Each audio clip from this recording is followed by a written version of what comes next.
when you start reading other Kundalini yoga traditions, right? In every other tantric tradition where the aim is to raise the Kundalini, you always start with the Ajna chakra to stabilize the person. And only once, after years of stabilizing the person and doing the postures, do you start doing some of the stuff of starting to, like, tap into the Muladhara chakra. You look at these books from Yogi Bhajan, and there's a lot of lower chakra stuff.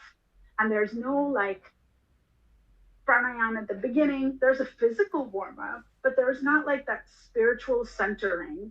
You do a meditation and you just go. There's no, like, it's a big experience. You're supposed to give people time to decompress. Things like breath of fire. To do breath.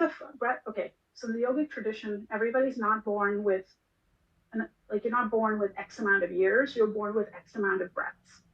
So how you use the breath is how long you live. So in every other yogic tradition, you try to slow the breath down. You try to become more efficient with the breath.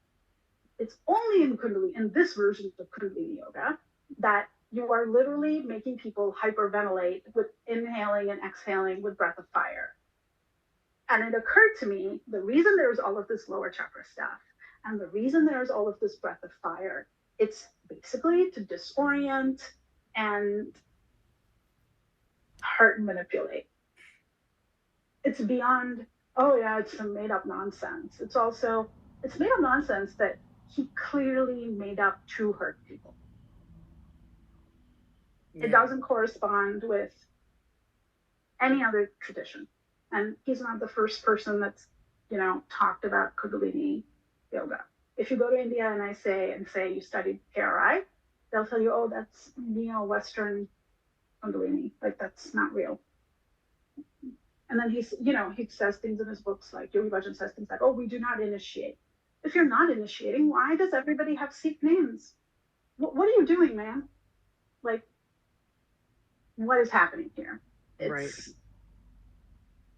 It's awful.